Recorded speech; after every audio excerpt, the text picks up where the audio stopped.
The Committee on Appropriations is called to order.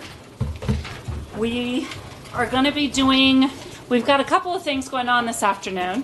One of the reasons that we have not as many members here is because we have 3 committees going on this afternoon. So we have our presentation. I have a couple other members coming in a few minutes, but there's the presentation is going to go first. Mr. Teller has requested that his 2198 be heard first. He has a lot of people here from out of town, and I know you guys need to get back up north, so we will plan on doing that first. So that'll be my first bill here. Looks like the Veteran Benefits Counselors with Mr. Lawrence. He's not going to be here either way, so we'll go ahead and do his second. Then on number 3, I'm going to do... Madam Chair, could you read out bill numbers? Mr. 2139 is the second one. That's the Veteran Benefits Counselors. You know, I always like the names better than the numbers. Don't you ever get those emails that say 2139 and you're like, what bill is that? I know right away. Yeah, okay. Number 3 is going to be Mr. Espinosa's 2262. Number 4 is going to be 2152. And then as we get our members back in here, then I'll determine after number 4, just so you know, the bills that are not going to be heard today. 2265 will not be heard today. 2571 will not be heard today. 2667 will not be heard today, which is my bill. And 2762 will not be heard today. Okay, on our presentation, what we're going to do is JLBC will give the presentation as usual, and then what we will do, we have the Director Shen here and the department here for any questions, so you don't have to really present anything today. Thank you. Thank you, Mr. Vice Chair, for being here. Thank you for having another presentation. Yes. Oh, would the Secretary note the roll, please? Representative Espinoza. Here. Representative Fernandez. Representative Fillmore. Here. Representative Reed. Here. Representative Kern. Here. Representative Lieberman. Here. Representative Roberts. Representative Toma. Here. Representative Udall. Here. Vice Chairman Kavanaugh. Here. Chairwoman Cobb. Here. That's why I have her. She keeps me under control. You know that. So, okay. We're going to start off with our presentation. You're up, Jeff. Good afternoon, Madam Chair, members of the committee. For the record, Jeff Paulson, JLBC staff. I'll be providing an overview of the Executive's fiscal 2021 budget proposal for the Arizona Department of Corrections. We passed out the blue JLBC packets to all the members. We also have additional copies up here if anyone needs one.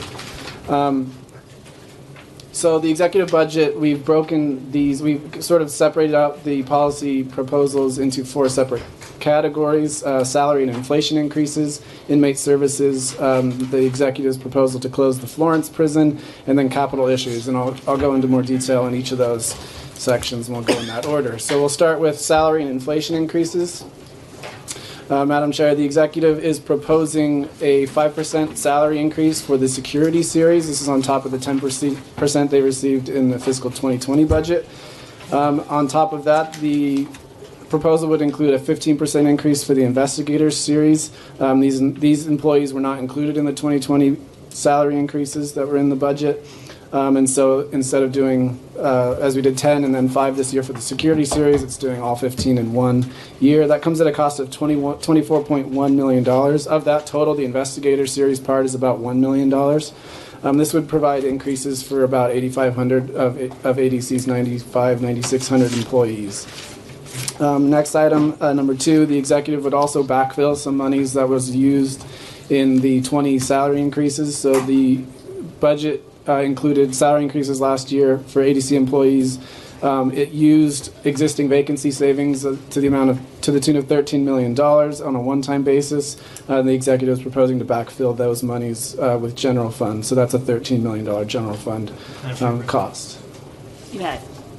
I'm sorry, Madam Chair, is that a supplemental or is that for FY? Madam Chair and Dr. Fries, no, this isn't a supplemental. It was one-time funding was available last year to help fund it in the first year, and they're just backfilling and it would be ongoing. So no, there's no supplemental on this proposal. Moving on, the executive is proposing a $4.1 million for salary compression for supervisors in the security series. So these would be above the CO2 position, addressing salary compression in those job categories.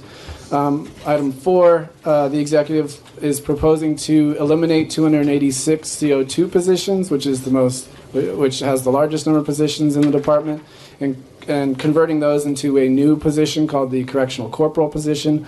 That would come at a net cost of $1.7 million from the general fund. And finally, the executive proposes 2 increases to contracts, 1.8% across the board for the private prison contracts, and 1.8% for the inmate food contract. That's $2.8 million for the private prisons and about $700,000 for the private food contract. So as you can see, Madam Chair and members, the salary and inflation increase proposals total to about $46.4 million, all from the general fund. If we move to the next slide, I'll discuss some of the inmate service proposals the executive includes. And I'll break these up into 2 sort of sections. The first 4 are part of what the governor has called a substance abuse treatment plan. Item number 1, the executive would fund $5 million to expand substance abuse treatment in the department. Currently, the department uses in-house counselors to provide substance abuse treatment for inmates, and the executive proposes expanding that by contracting with an outside vendor to expand the capacity of that program.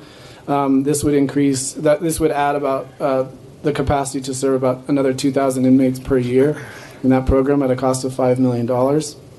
The second item here is $2 million for substance abuse counselors loan repayment program. This would offer loan repayment for substance abuse counselors primarily in ADC and DJC, and then it may open up to other positions across state government if funding is available. And that comes, as I said, at a cost of $2 million. Item number 3, the executive would add 13 re-entry employment specialists. So these would be employment counselors who would travel around the prisons and help inmates who have drug abuse problems, have gone through treatment and completed treatment and are getting ready to re-enter or to leave the ADC population, and helping them sort of prepare for employment once they get out of prison. And finally, the 4th item in this plan is $125,000 for an Access Reach-In program. This is expected to draw down a 50% match from the federal government, so it would be $250,000 total. This would help inmates charged with drug possession and who have completed drug treatment once they're released to get them matched with additional drug treatment plans or programs that are covered by Medicaid, and help them prepare for release once they're out of prison. These first 4 items, as you can see here, are not listed in the GF column. They're listed in what we've titled the MMF column. That's the Medical Marijuana Fund. And members, as you're aware, the Medical Marijuana Fund is voter protected, so these 4 items would require a 3/4 vote in order to appropriate those monies. The executive has stated that they intend to seek general fund monies for these items, a total of about $8.1 million if that 3/4 vote is not achieved. And finally, item 5 is to add 10 correctional education teachers, 8 for functional literacy and 2 in Tucson for special education to reduce the student-to-teacher ratio in the special education program at a cost of $1.1 million from the general fund. And finally, the executive would add $250,000 to expand the Arizona Prison Braille transcription program. This is an existing program at Kingman, Yuma, and Florence Prison where about 70 inmates are trained to transcribe books into Braille, do the binding and preparing. It's a partnership with the Foundation for Blind Children. It's estimated this $250,000 would expand that to an additional 100 inmates who can be trained and supervised to enable them to create more books and to expand that program. Moving on to slide 5, the executive, Madam Chair and members, as you're aware, has proposed closing the Florence Prison. This comes at a cost of $33 million, which annualizes. Oh, thank you. Which annualizes to $49 million in fiscal '22. Members, you may have seen some numbers out there quoting potential cost savings as a result of closing Florence. We've seen numbers ranging between $150 million and $400 million. These aren't actual literal savings you would see in the budget. This proposal comes at a cost, as I said, of $33 million in '21 and annualizing to $49 in '22. The cost savings are cost avoidance, so it's what the executive estimates you would have to spend if you intended to keep Florence Prison open. So these would be costs incurred as a result of keeping it open, meaning, retrofitting, remodeling, fixing existing issues at the Florence Prison to keep it running. And I can talk a little bit more about that in a few minutes. The proposal would eliminate about 3,600 beds at the Florence Prison. To make up for that, the executive proposes adding almost 4,200 beds at private prisons and county jails for a net increase of 514 beds. Madam Chairwoman? Yes, you Just may. a question on that You specific may. point. Do we know what the breakdown is between the county jails and the private prisons? Madam Chair and Representative Lieberman, we're not quite sure yet. So there's existing capacity in the private prison contracts we have now. A few years ago, we capped their populations at 97%. So there's about 300 or so beds between the existing private prison contracts that we could immediately open up for use. But obviously 300 beds out of 4,000 is just a sort of drop in the bucket. For the majority of these, we would have to seek contracts, so an RFP would have to be issued. We're aware of some private beds that are available out there, but we'd have to likely go out for an RFP. That could take some time. And so the agency and the executive has said their first priority would be to partner with counties, see how many beds they can get from the county jails initially, and then they would use the existing capacity that they have at other prisons in the department, and then move on to finding beds in private prisons. And Mr. Lieberman, there are some counties that have requested this also, so we're planning on using those county To that point, beds. do we even know like a number of vacant slots in county jails? Like just your order of magnitude, are there 10,000, 2,000, 100? Madam Chair and Representative Lieberman, I haven't seen a number yet on sort of what's available. There's been conflicting reports in the media about whether what the counties have, what's available. I know the agency is actively meeting with sheriffs and county attorneys and working with them, with the county supervisors, to find out sort of what capacity is available. And so I think that's sort of an ongoing. You have a follow-up, Mr. Lieberman? Dr. Freese. Madam Chair, thank you. And just to clarify, if we have to RFP and get more contracts for private prisons, what would be the role of the legislature in that? Would that happen without our engagement? Madam Chair and Representative Freese, I'm not aware of a requirement that the legislature oversee the RFP process. Appropriations would have to be available to fulfill the contract unless the department has the available funds in their budget. There have been in the past requirements that RFPs come before, for example, the JLBC committee for review prior to the department and the executive signing on to the contracts. So that has been a way that the legislature has sort of overseen this process in the past, but I'm not aware of anything automatic that requires them to come before the legislature to oversee that process. You may. Madam Chair, thank you. And one last question. Any idea of, county facilities are different than the state facilities, and any idea of what the cost to the counties would be? Like what is the rate that we're offering the counties if they accept some of these inmates? Madam Chair and Dr. Freese, that would be a contract negotiation. It would probably be similar to private prison kind of contract negotiation. Currently, we pay a per diem on beds for the private prison inmates that are placed in private prisons. Those range currently from about $40 to $67, $68 at last I saw. And so it would depend on a lot of things. It would depend on the security level of the inmates and various other costs, what their healthcare costs are. There are a lot of factors that would go into what a per diem might be. And I've seen some numbers, but nothing. You may. Madam Chair, and are these discussions going on now to figure out what this rate might be with the counties? Madam Chair and Dr. Freese, I I would defer to the department on if they've had in-depth conversations with the counties on specific figures. I can say, and I'll get to it in a minute, in the numbers, the executive has assumed a rate of $75 per day per inmate. So that's a little bit higher than what we're paying, a very little bit higher than what we're paying for current private inmate beds. But it would really depend on the contract, and I've seen higher numbers than that, and so it could depend. Thank you. Okay, Madam Chair, moving on to item 3 here on this list. The executive's proposal would shift most of the Florence staff to Iman, so no one would be losing their job under this proposal, and that would include nearly 500 CO2s. And that would, shifting those to Iman, which is just up the road from the Florence Prison, it's only a few miles, that would effectively reduce Iman's vacancy rate, almost eliminating it altogether. And so that, that's obviously a positive. The members are aware of vacancy problems in the department. You may.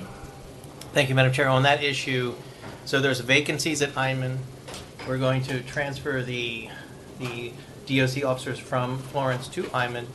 But even though that sounds like a net zero loss of jobs, in fact, we are losing jobs that are going away. They were just never filled at Iman. So there is really a net loss of jobs.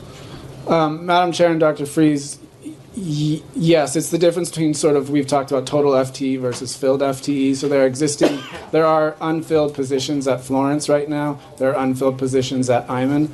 And so I haven't seen a proposal to technically cut the number of FTE at the department. They would be unfilled positions. No one would be actually losing their job, but this could potentially reduce the number of, because you're reducing a prison, a state prison, a large state prison, you could potentially just reduce the FTE count, but those would be just approved total FTE rather than filled FTE. So yes, I understand the technical answer is technically yes, you could be eliminating job positions, but those weren't filled and maybe haven't been filled for quite a while. So.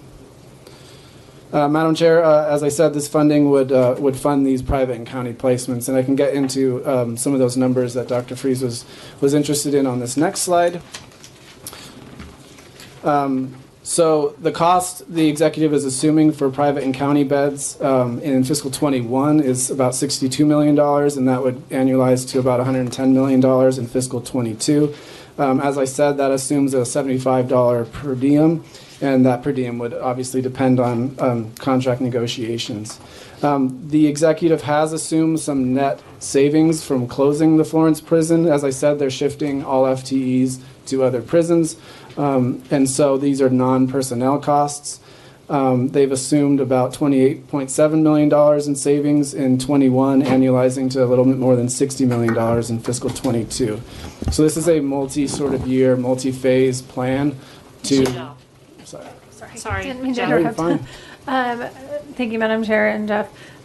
I'm just wondering, does this include savings for overtime because we have so many vacancies? I know they're paying a lot of overtime right now. Is that figured into here with no longer having so many vacancies? Madam Chair and Representative Udall, yes. So the preliminary numbers I've seen on these calculations from the executive, from the governor's office, does include some assumed overtime savings. The executive or the department spends somewhere around $60 to $70 million per year on overtime.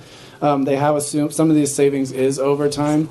We're having ongoing conversations with the governor's budget office to determine whether those are realistic ongoing savings, and so those conversations are ongoing. But yes, they have built in some assumed overtime savings as a result of eliminating those some of those vacancies and not relying as much on overtime. And Madam Chair, as I mentioned, we're still seeking some more detail on how these net closures savings were calculated, and those conversations are ongoing as part of the budget process. Madam Chairwoman? Yes. I just want, so that 22 is like a run rate number going forward. That's not like it will eventually save us more in a third year because we'll decommission some team that needs to be there. I'm sorry, Madam Chair and Representative Lee, which number are you talking about? For 22, the 60 million in savings, that's like the annual cost of it's not going to keep going up. Madam Chair and Representative Lieberman, yes, so this is the assumed ongoing. So the first year they're phasing it in, and it's sort of unclear. That's not obviously a 50% of the cost, so we're unclear exactly when this will happen. the logistics of just closing a prison on one day and shifting 4,000 inmates would be difficult, so it's probably going to happen over a period of time. But in 22, those are the full net savings that they're assuming on it. Just Yes. to that point, so there are no long-term savings from closing the prison. In fact, it's costing us $50 million a year more. I guess you'd have the maintenance we might have to eventually do at Florence, but it's $50 million more to do this. Madam Chair, Representative Lehman, yes. Yeah.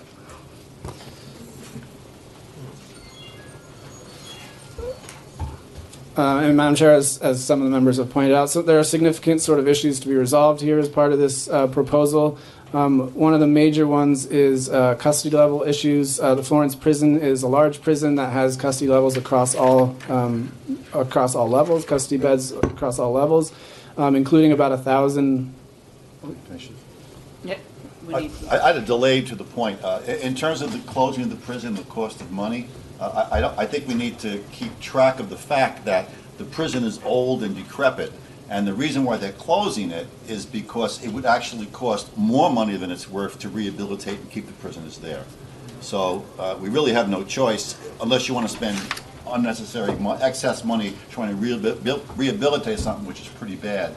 And a lot of those offices are going to be switched to other prisons, which I am told will improve the prisoner to correction officer ratio. So those are like intangible money benefits, but they're part of the equation. And to that point, there's still some undecided things about this, so if there's some questions that we can wait till the end, do you guys want to wait till the end until he finishes this and then we can come back to it? Or is it something you need to talk about now? To this point? Okay. Point. Just to that point, parts of the prison are old, 30s. There are other parts that are less old, 80s. Okay. Go ahead, Jeff. Okay. So as I was saying, Madam Chair, the Florence Prison has about 1,000 maximum custody and close custody beds. Currently, the private prison contracts we have do not take close custody or maximum custody. And so it's possible but unlikely that these beds would shift to privates and counties. And if they did, especially close custody, you may see a higher per diem, higher than $75 because of the higher cost associated with higher security inmates. And so that's something we will have to look at. There may be some existing capacity within the department to deal with, especially the maximum custody inmates, but close custody is something where they don't have a lot of existing capacity, and so that's something we'll be looking at. To another point made by a member, the county jail beds will need to be evaluated for certain programs, education, drug treatment. For example, earned release credits are dependent on completing some programs, including functional literacy, other major self-improvement programs. And so if those aren't available for certain inmates, it would depend on who the department is actually placing in these county beds. So that's something that will need to be evaluated. The third thing we would point out is the current healthcare contract for the state prisons. As you members may be aware, we signed a new contract with a vendor called Centurion that went into effect on July 1 of 2019. That's a 2-year contract with 3 one-year extension options. That contract is based on a fixed price, and it assumes a certain number of inmates. And so that price is fixed through June of 2021. And so if partway through 2021 you significantly reduce the state population, you're effectively paying more per inmate for healthcare costs, and then you're paying that on top as part of the per diem that you're paying to either the private or the county as well. And so you could effectively, for the duration of that part of the contract, be paying additional costs. And so that's something to keep in mind. The executive has stated, which goes to this last point, that this plan and the savings they're assuming will require additional contract amendments. So with perhaps the Centurion healthcare provider, with the food contract provider, with other providers for services in the department. And so they've acknowledged that some of these are based on assumptions that they can achieve contract amendments during this upcoming fiscal year. The final point we would make is that the Florence Prison houses the execution facility for the state of Arizona, and the executive has stated that this is the only sort of building in the prison that will remain open, that it was cost prohibitive to move it, perhaps to Iman just down the road. The execution facility houses a gas chamber and a lethal injection room and a viewing area. And the location of the facility on the prison grounds could potentially limit its alternative uses. And included a picture, a Google Maps picture on the next slide.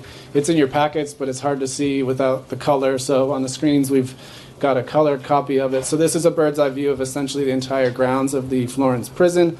And the red box you see here with the big red arrow is where the execution facility is located. And so being it's in sort of part of what's called the central unit there. Depending on how you can sort of reconfigure this property, it could limit the uses by keeping an execution facility right there in the middle of that parcel. So that's something to keep in mind as well. Finally, Madam Chair, the department or the executive is proposing some major capital funding changes to the department's budget.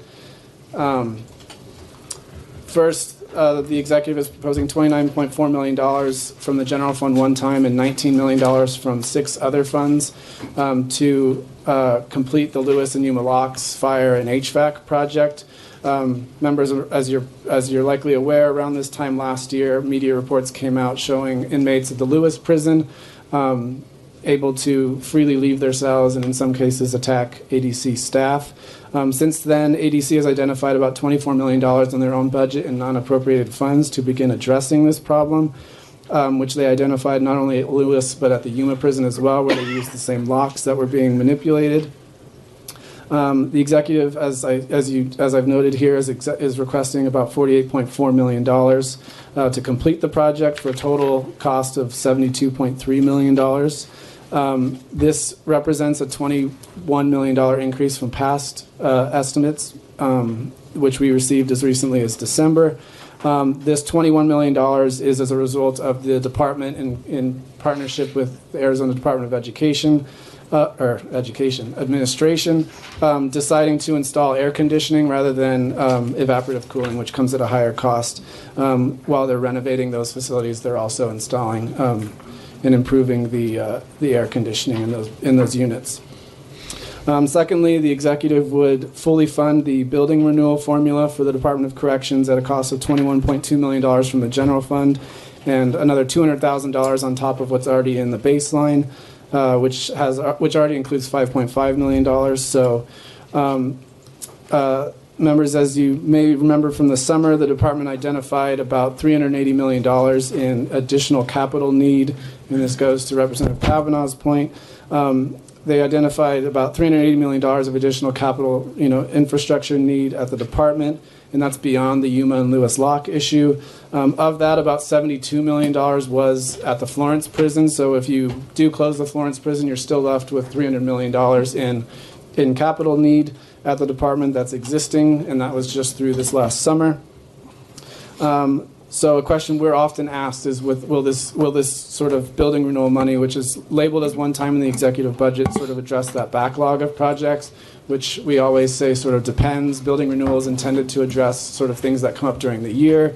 As you may remember, if you sit on JLBC or JCCR, we've had water main breaks, well issues, the lock issue, obviously, and just a lot of little things that come up with roofs and things like that over the years that need to be fixed. And so to the extent that this money is more than they need to fix problems that come up during the year, it could potentially sort of bring down that total. But $300 million is a lot to sort of take on, so that's going to take quite a lot of time and money to bring the department up to where they feel they need to be.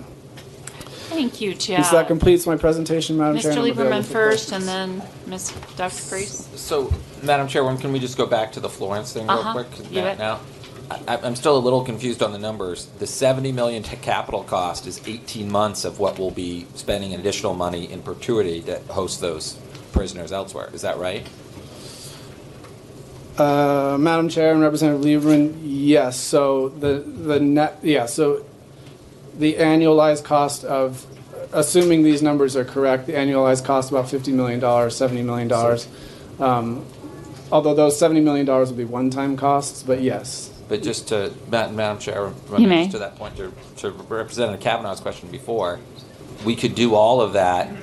I don't know. It still seems like we're upside down on the closing the prison thing. We're going to lose $50 million a year in perpetuity, and to save a $70 million one-time repair. Thank you, Mr. Lieberman. Jeff can't answer that question for you, but These are all the questions I've been asking also. So you're right on, spot on. We want to make sure that we're making a wise decision here. I think it's a non-win situation.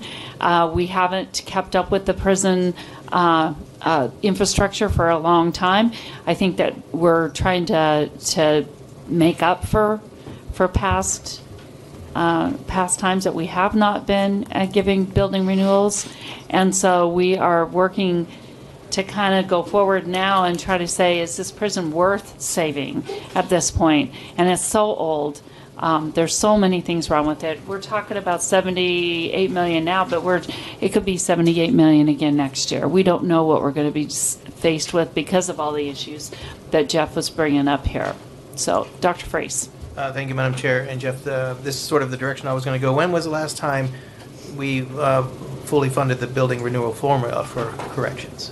Madam Chair and Dr. Freese, so prior to 2012, ADC was part of the DOA's kind of larger. DOA itself received a building renewal formula that is responsible for sort of a lot of the DOA the buildings they're in charge of that upkeep. In 2012, we split out ADC, trying to recognize they have significant needs. Since that time, it hasn't been fully funded. So the amount fluctuated early on between sort of $5 and $8 million. It's been roughly $5.5 million for the last several years. We have done additional capital appropriations sort of separately from building renewal. So we have done some minor appropriations for locking issues in the past that were specific appropriations in the capital bill, but the building renewal appropriation that the executive has recommended and has eventually been appropriated has been roughly $5.5 million since 2012. Thank you. Any other questions of Jeff? Thank you, Jeff. Thank you. Nice presentation. You explained everything very well. Director Shin is here if anybody has questions for him. You do, Mr. Lieberman. And you guys remember that Director Shin has only been on the job for what, now 3 months? Madam Chair, about 116 days. Okay. Madam Chair? Yes. To that point, I was really worried about DOC until I saw Joe Grossman there doing a great job. So now I'm not as worried about DOC. Thank you, Joe, for climbing on board. Madam Chair, Thank you. Mr. Kern, I am grateful as well. Yes, we're happy to have him on the team. So, Mr. Lieberman, let's try to make these quick questions so that Director Shin doesn't have to stick around, and we've got 13 bills I've behind got us here. 2 quick questions Thank for you, you. Director Shin. One, specific to the locks, I know at JCCR you had an alternative plan that would cost a lot less. I'm just curious where that is, given that we're looking at a bunch of expenses for what seems like it was the old expensive plan. Sorry. Madam Chair, Mr. Lieberman, yes, we do. We have been working very diligently over the past, it seems like about 3 months now, with the Fire Marshal and ADOA and a number of other folks. We came to an agreement yesterday where we are going to be able to move forward with a far less expensive locking system and one which is far more reliable than the one that was proposed. This system will be something that we will not be talking about locks in the great state of Arizona for probably the next 30 to 50 years until some amazing technology changes. Along with that, we're going to be able to realize about a $19 million savings based on this system. You may. Madam Chair, I'm going to ask my second Yeah, question. I knew you were That's going great to. hear, I didn't even and look I'm at so you. glad that you're here and you brought a breath of fresh air to the Department of Corrections. Much needed. Just to follow up on that, some of the funding, as I recall from JCCR, was actually coming from money that we make by, I think, overcharging, but charging prisoners to call their loved ones. I think there was a sweep that was funding that. Can that money go back to its intended purpose now, which I think is to help support inmate development? Honestly, a lot of the things they listed under the Medical Marijuana Fund would be good uses. Like, can that money actually get back to helping prisoners, given that it's coming from the prisoners' pockets themselves? Madam Chair, Mr. Lieberman, I would love to be able to reinvest some of that back into programming. I can assure you moving forward, one of the things that's very important to me is fiscal management of this department. We are going to take every dollar we receive in appropriation very seriously and give you a tally at the end in a detailed form of what we've accomplished. So yes, I would like the opportunity to do some of those things. Thank you so much. Thank you. Any other questions for Director Shin? Dr. Freese. Madam Chair, Director, as I was asking Jeff, the rate discussions, with the counties, are these happening now? Are the counties at the table? I hope we're not planning any cost shifting to the counties with this issue. Madam Chair, Dr. Freeze, thank you for asking that question. We have reached out to every single county. We've sat down at the table with Pinal County so far. This Friday, we're going to see all the county supervisors from all 15 counties and have that discussion. Interestingly enough, the main concern was exactly the point you brought up, and something from a historical perspective where costs had been shifted from the state to the counties. And the one thing I did assure them at Pinal, and we'll talk to the county supervisor on Friday about, whether we house the inmate in ADCR squared, a private bed, or a sheriff's department, the funding should be constant and the same. So there should be no shifting of anything from a state funding level to a county responsibility. And we will make sure that whatever agreement we enter into states that in that agreement. Because we don't want someone to take on a responsibility that is ours fiscally. Thank you. Thank you, Director. Any other questions? Thank you for coming in today. We appreciate it. Thank you, Madam Have Chair. a great afternoon. Thank you.